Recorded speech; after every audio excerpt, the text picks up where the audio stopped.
पड़ोसी का भी हक अदा करोगे। और सिर्फ पढ़ना नहीं कहा गया, बल्कि मुझे माफ कीजिए, गांव में जाहिलों ने इतनी बदमाशी नहीं की है जितने पढ़े लिखे लोगों ने बदमाशी की है। थाने का दलाल कोई जाहिल नहीं, यही पढ़ा लिखा है। बीवी को जो जहेज के लिए तड़पाता है कोई और नहीं, यही पढ़ा लिखा है।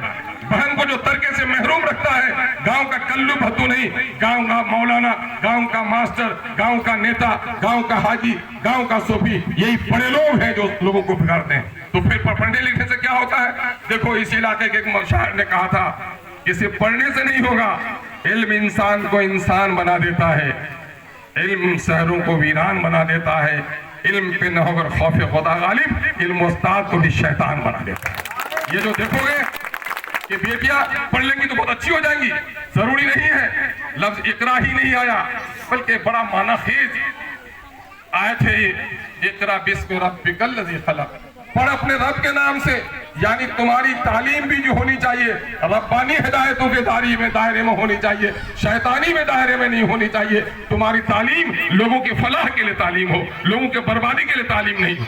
बहुत सारे लोग बेटी को पढ़ा के आज मायूस है।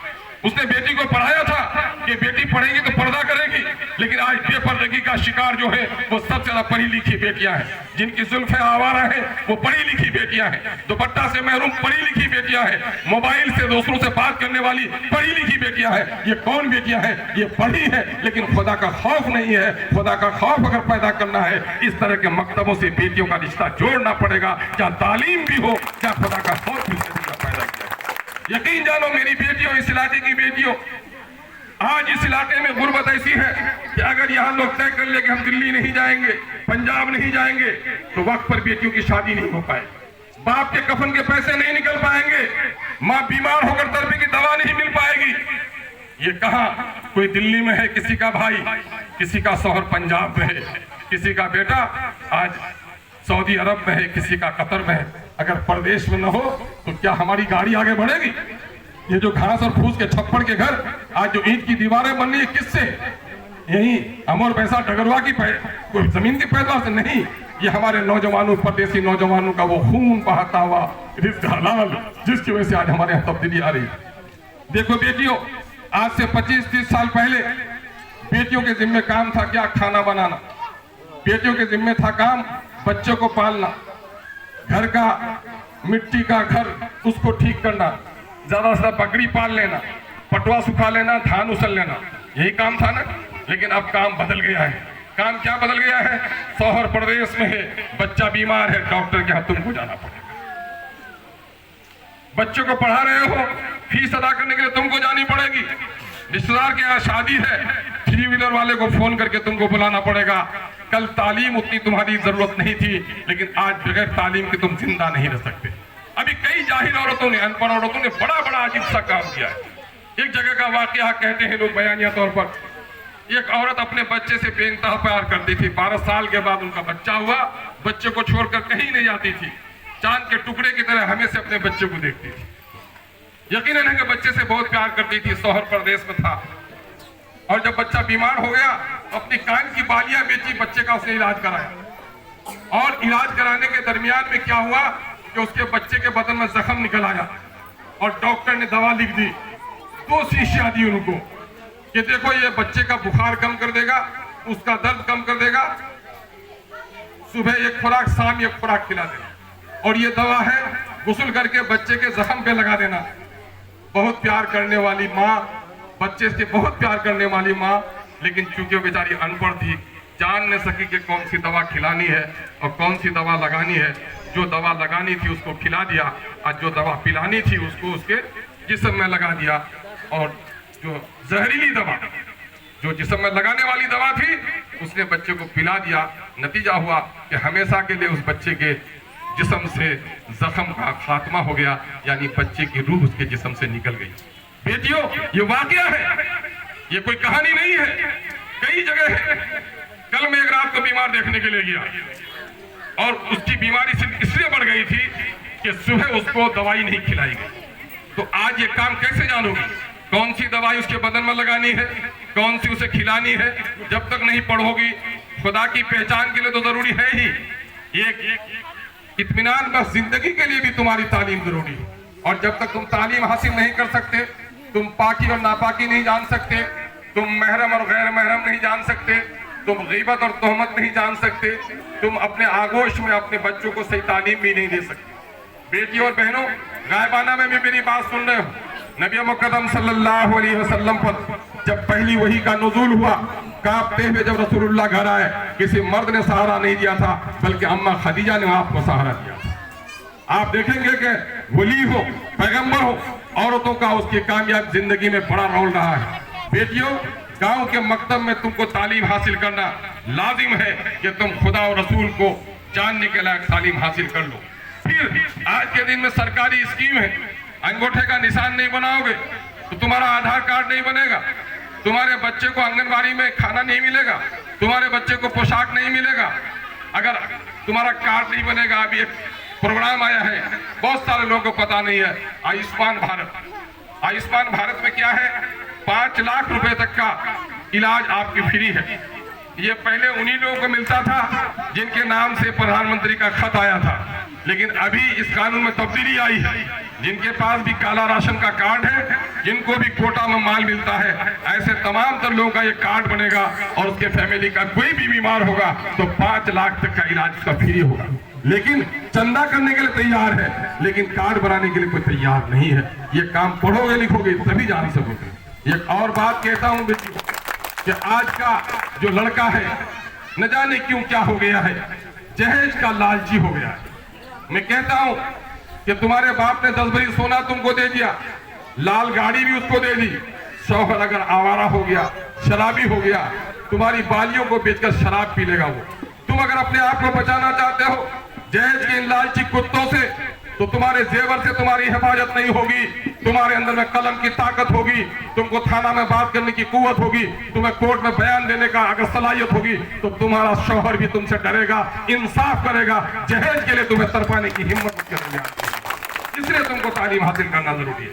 तालीम के रास्ते में कहते रुकावट है, कोई कहता है, झूठ कहता है कोई गरीब कि मैं गरीबी की वजह से अपने बच्चे को नहीं पढ़ा पाता हूँ। मुझे ईमानदारी से बताओ, कौन ऐसा गांव का गरीब है जो चौराहे पर जाकर सुबह और शाम एक कप चाय नहीं पीता है? पीता है कि नहीं पीता है? पान खाता है कि नहीं खाता है? बीड़ी पीता है कि नहीं पीता है? 70% तो खैनी खाता है कि नहीं खाता है? अगर इनका खर्चा जोड़ लोगे, एक एक आदमी का 30, 35, 50 रुपया का खर्चा। आजकल तो गुटखा खाना भी सीख गया है, एक गुटखा का पुड़िया 20 रुपए में 3 पुड़िया आसानी से खा लेता है। जानते हो, अगर बच्चा पैदा किए हो, इस बच्चे के बारे में अल्लाह के यहाँ सवाल होगा। ये जो नन्हे मुन्ने बच्चे हैं, ये जन्नत के फूल हैं, अगर इनको आपने नहीं संवारा ये दोजख के कांटे भी बन सकते हैं। इसलिए इन बच्चों को संवारने के लिए तय कर लो कि हर दिन हम एक चाय का पैसा बचाएंगे। कितने में चाय मिलती है? एक कप 5 रुपए। 5 रुपए में। अगर सुबह का 1 कप और शाम के 1 कप का बचा लिया तो कितना हुआ? 10 रुपए का डब्बा में डाले तो 30 दिन में कितना हो गया? और 30 आदमी ने अगर 30-30 रुपया जमा किया तो कितना हो गया? तो आप बताइए कि कितना हो जाएगा भाई? 900 रुपया। 9000 हो जाएगा। 10 आदमी का तो हो गया 10 या 30, 300 और 90, 900 हुआ। अगर इस तरह से आप वो कर देंगे, गांव के 2-4 लोग और पैसा जमा कर देंगे, उससे क्या होगा? आपका एक टीचर को आप 4000-5000 में शाम को, 4000-5000 सुबह अगर पढ़ने के लिए देंगे, मुठिया चावल निकाल लेंगे जिसकी तरह मौलाना कह रहे हैं, तो हम समझते हैं कि आसानी के साथ अपने बच्चों को पढ़ा सकते हो। नियत कर लो। आपके पढ़ाई में रुकावट क्या है? आपके पढ़ाई में रुकावट है खाला के यहाँ शादी, नानी के यहाँ भक्का पीठा, यही न है? भोज में जाना, मैयत में जाना। काट दो अपने आप को, अपने बच्चे के लिए। देखो, दिल्ली जाओ, बॉम्बे जाओ, वहाँ जो बड़े बड़े लोग पढ़ के आते हैं वो कैसे पढ़ के आते हैं? बहन की शादी है और दूसरी बहन जो दिल्ली में रहती है उनके बच्चे का इम्तिहान है, खाला की शादी है, अपने खाला की शादी में बच्चे नहीं आ सकते क्योंकि उसको पढ़ना है। जो शादियों से गुरेज करेगा वो कामयाब होगा। मेरे एक साड़ू भाई हैं, कम पढ़े लिखे बेचारे हैं, लेकिन उसने तय कर लिया कि मैं कम पढ़ा लिखा हूं लेकिन अपने बच्चों को पढ़ाऊंगा। शादी है, नहीं जाएगा मेरा बच्चा। अभी हज करके आया, बेटा आया मुलाकात करने के लिए कलकत्ता में, वहीं से मुलाकात करके चला गया। और यहाँ होता तो क्या, 3 दिन पहले जाते, फिर अल्लाह बाप को लाते, खजूर पानी जब तक खत्म नहीं होता तब फिर पटना नहीं लौटते। और जानते हैं क्या हुआ?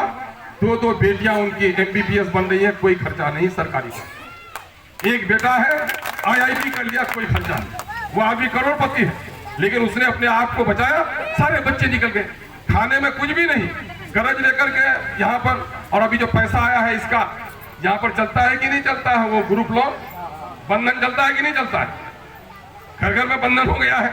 इस बंधन लोन से अपने को बचाओ, ये बंधन लोन समाज को तबाह बर्बाद कर देगा। अच्छा, ये शर्म आती है बंधन लोन के लिए एक गैर मुस्लिम, एक गैर महरम जब आकर के तुम्हारी बेटी और बहनों के साथ बैठकर मीटिंग करता तो अच्छा लगता है क्या? क्यों हुआ ये बंधन लोन?